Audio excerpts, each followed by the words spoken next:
Ny tentina 5 sy 7 sy enina sy efatsy sy 3 sy 4 tapitrisa izay niainga tamin'ny kitapom-bola ny komina Ambonivohitra Tolagnaro ny fanamboarana an'ireo fotodrafitrasa fanarenana eto an-toerana. Nisy arak'izany fidinana fotony nataon'ny bentanàna ho fanaraha-maso akaiky ny fizotra ny asa. Voalohany dia ny fanamboarana ny asa ny lalana ao amin'ny akaiky ny station Galana. Hitasika izy io izay nisan'ny tena fa simba be indrindra rehefa amin'ny fotoana ny orana regny dia feno rano io ary efa potika tanteraka io lalana io dia io zany no asa lehibe izay nojidina androany mba ahafahana manombana ny asa sy mijery ihany koa ny fandrosoan'ny asa amin'ny ankapobeny. Ny manarak'izay dia misy ihany koa le asa izay atao ao Tanambao amin'izao fotoana izao dia ny fanamboarana ny fanavaozana tsena teo aloha Tanambao ary dia fa mandeha koa ny asa zany amin'izao fotoana izao ary nijerena tany fotony ny fandrosoan'ny asa ary ny fahatelo zany dia ny asa ato amin'ny Ampasambazaha hitantsika io lalana goudron izay efa vakivaky efa simba io dia anaovana fanamboarana koa zany izy amin'izao fotoana izao. Ireo asa ireo zany dia asa izay tanteran'ny commune amin'ny alalan'ny famatsiam-bolan'ny commune Ambonivohitra ny Fort-Dauphin manontolo. Zany hoe volam-bahoaka, volan'ny tanàna no anatanterahana ireo asa ireo. Ary eto dia maro ihany koa fa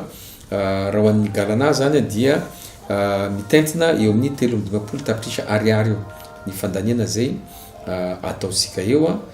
Ny asa atao moa dia iny fanaovana goudron an'ireo efa simba ireo azo zany ary misy ihany koa ny fanaovana dalina ahafahana miaro an'ilay fiandronan'ny rano ary fanaovana ny canal izay mahatratratra any amin'ny 100 metatra mahery kely eo 159 metra angamba izay zany no asa atao amin'io Galana io dia verina vita anatin'ny 2 volana 80 andro anaovana azy zany hoe any amin'ny 17 volana oktobra any dia tokony vita io lalana izay simba be ary anatiny andalam-panamboarana amin'izao fotoana izao. Ny ao Tanambao indray dia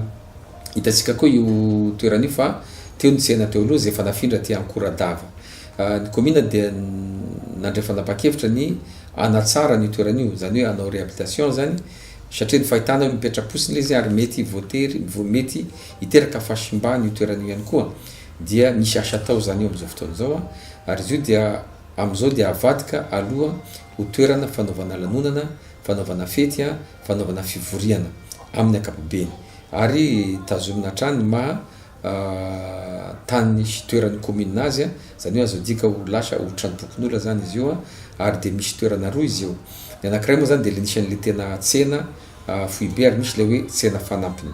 Ny amin'le tsena foibe ao Tanambao zany dia ho ajariana koa izy io ary ho azo andraisana lanonana, andraisana fety, andraisana fivoriana io toerana io ary isy toerana fandrahoana, fanaovana sakafo ary isany koa toerana fivoahana ao anatiny eo ary dia tena ho ajariana tanteraka zany ilay trano manomboka amin'le trano sy ny tafo sy ny clôture zany.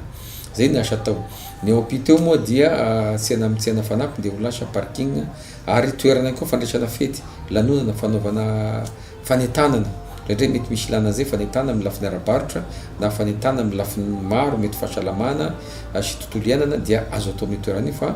amin'ny ankapobeny dia ho tazominao parking izy. Ary io asa koa dia mitentina any amin'ny 5 tapitrisa ariary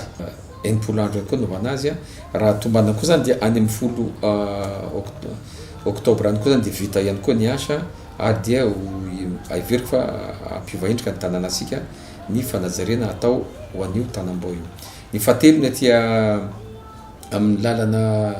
Ampasambazaha dia ny fiarovana dieny mialoha zany ny mety ho fampitehana tanteraka ho an'io lalana io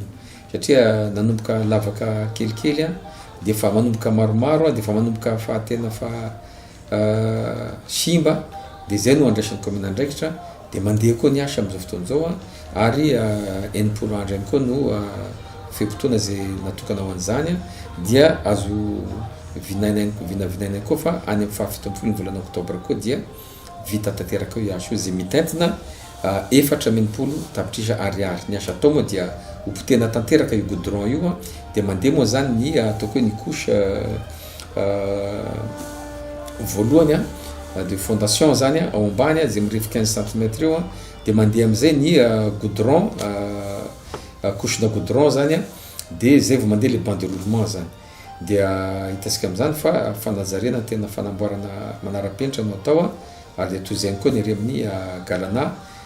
zay zany no ataoko hoe amin'ny ankapobeny ireo asa zay mandeha am'izao fotoan'izao ary dia miezaka hatrany moa zany ny commune mijery ireo zay verina fa lara-pahamehana ka dia zava-dehibe ny fitsidiana androany mba ahafana manara-maso akaiky satria matetika moa rehefa hoe asa ataon'ny commune rehefa ny commune no mamatsy vola dia ohatrany tsy tena mahafapo ary tsy tena manaraka an'le fenitra ary matetika anaovan'ny olona fanamariana maro ary zay ny tena nasarotiny anay amahaben'ny tanàna de tena nijery tany fotony ary nametraka an'izay fipetra zay mba hanao asa tsara ireo entreprise ireo mba havita ny asa araka tokony izy mba tsy ampitsangamenatra koa ny commune ary mazava ho azy asa ho an'ny vahoaka asa ho tombotsoam-baoaka no atao de tokony mba hajaina tsara zay ny tena mahatonga anay midina mijery ny asa zay atao sahala am'izao manarak'izay koa moa dia eo ihany koa ny fanaramaso amin'ny lafiny antoty taratasy ny fanarana ny journal zay tokony fenona isaky ny fitsidiana zay atao ny fanarana ny planning d'activité mba ahafana mandoa avy hatrany koa ny entreprise satria hitatsika ihany koa betsaka ny misy ihany koa ny mitaraina hoe ohatrany mety tsy voaloha ny volanay sa voaloha manaona ny paiement eto moa de mariko fa ny commune dia efa nanokana vola anaovana andreo de fa tsy misy olana zany ny fahafan'ny commune mandoa andreo asa reo fa kosa mila hajaina tsara koa ilay taratasy ny cahier de charge tokony andraikitra sy ny sisa mba ahafana mandoa avy hatrany amin'ny fotoana zay avy tany asa ny volandreo entreprise ireo de reny zavatra iny zany de mila jerena akaiky avokoa mba ampandeha tsara ny asa zay ataon'ny commune. Natao izao fanarenana izao mba ho fampiroboroboana ny sehatra fizahantany eto an-toerana sy ny ara-toekarena ihany koa.